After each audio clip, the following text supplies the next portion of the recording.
Campeões, é hoje o dia que o Futebol Clube do Porto fecha o dossiê de Alan Varela, mas há muito mais notícias que tu vais querer saber. Deixa-te ligado aqui com o MTL neste nosso vídeo normal de rumores que já é habitual diariamente. Por isso, deixa a tua força, junta-te à família e ativa as notificações. Comecemos então mesmo pelo norte do país, onde o Futebol Clube do Porto chegou finalmente a acordo com o Boca para a transferência de Alan Varela. Uma reunião entre as partes no dia de ontem foi determinante para que se resolvesse de vez o futuro do médio de 22 anos e houvesse fumo branco. Agora os Dragões terão de esperar que o argentino faça uma última partida ao serviço do Xeneize, mas vamos por partes. Os Dragões pagam 8 milhões por 85% dos direitos económicos e comprometem-se a desembolsar mais 3 mediante o cumprimento de objetivos. O Boca reserva ainda para si 20% em mais-valias numa futura transferência. Para além disso, ficou ainda acordado que o Futebol Clube do Porto paga 3 milhões de euros no imediato.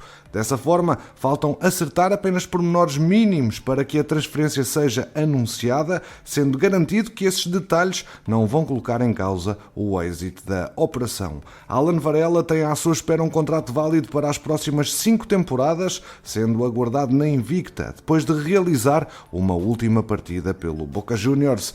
Depois da partida, Alan Varela rumará à Invicta para fazer os habituais exames médicos, assinar contrato e, após se apresentar ao lado de Pinto da Costa, juntar-se aos seus companheiros para trabalhar às ordens de Conceição.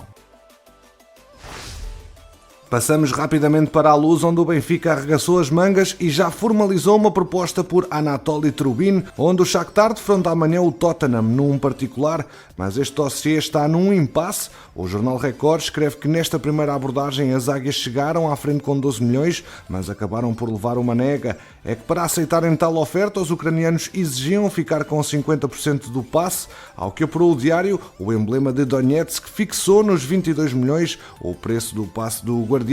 Rui Costa e seus pares deverão contudo voltar à carga. Ora, quanto menos os encarnados oferecem pelo jogador, menor percentagem dos direitos terão. O plano do Benfica passa agora por subir a parada. O Clube da Luz vai então aumentar os valores da proposta, de maneira a ceder uma menor percentagem do passe do internacional ucraniano, mesmo que aceitem a saída do Guardião e o deem como perdido. O Shakhtar pretende reservar parte dos direitos de Trubin, ele que é formado no clube, porque entende que poderá amealhar mais uns milhões no futuro.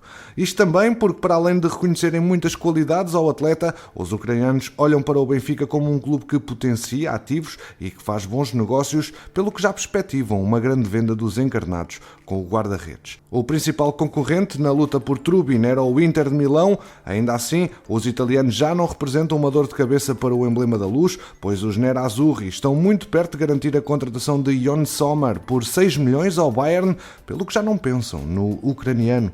Antes de avançarem para a compra do guarda-redes suíço, o Inter ainda perguntou por Bento, a primeira escolha do Benfica para a baliza.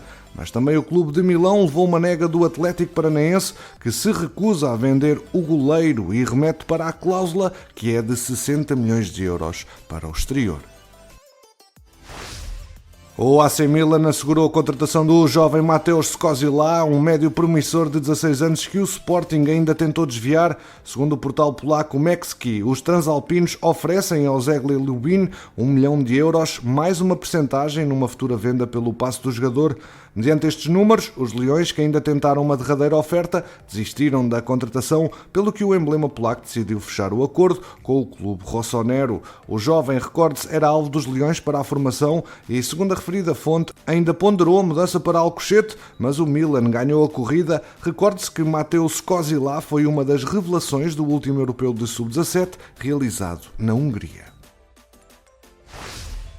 Mas não é tudo por Alvalade. A presença do Sporting em solo italiano, através da figura do diretor de futebol Hugo Viana, já rendeu frutos.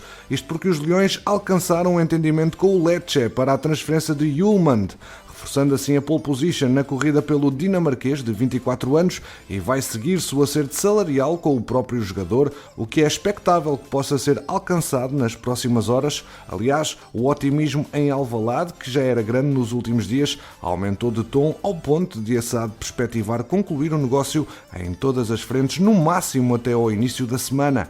O Viana, recorde-se, rumou a Itália com a missão de atacar em duas frentes, junto do Lecce por Ullmann e do Nápoles por Zanoli, mas num primeiro momento centrou esforços no médio, precisamente por as conversas telefónicas entre os clubes estarem já avançadas ainda antes da viagem.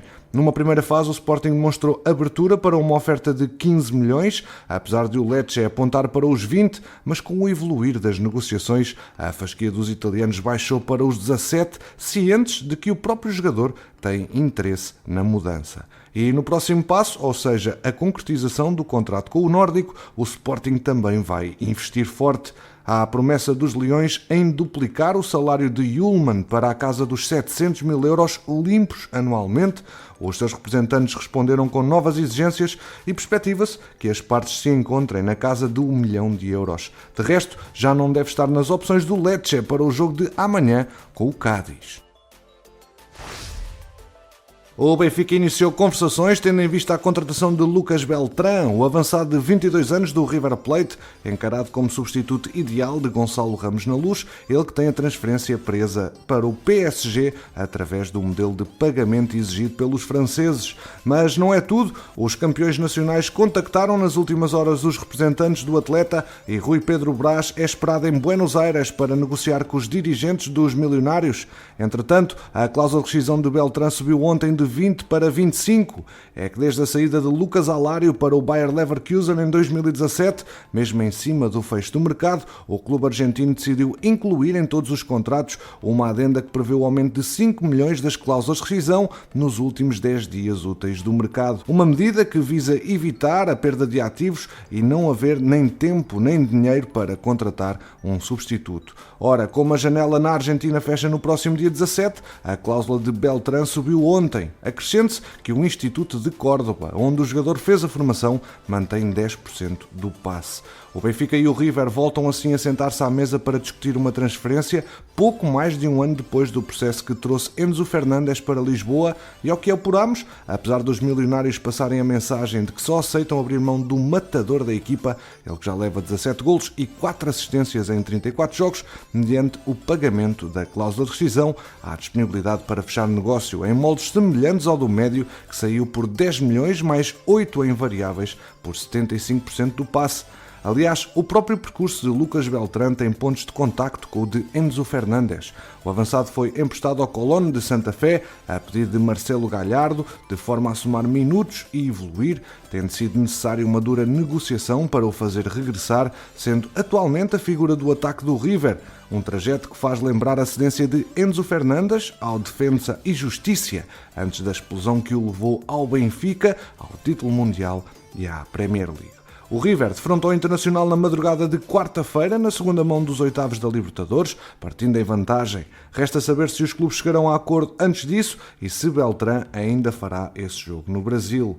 A imprensa argentina noticiou ao final da noite de ontem que o Benfica já teria comunicado ao River a intenção de acionar a cláusula de rescisão de Lucas Beltrán, comprometendo-se a pagar os 25 milhões de euros, cabendo a última palavra ao jogador. De acordo com a Rádio Continental, os encarnados tentaram negociar a verba a pagar, mas o River deixou claro que não tencionava negociar, visto estar numa fase em que não tem necessidade de vender. O clube de Buenos Aires acabou de anunciar resultados financeiros históricos. Por isso, em fase da intransigência dos milionários, as águias terão esticado o valor disponível e chegado aos tais 25 milhões.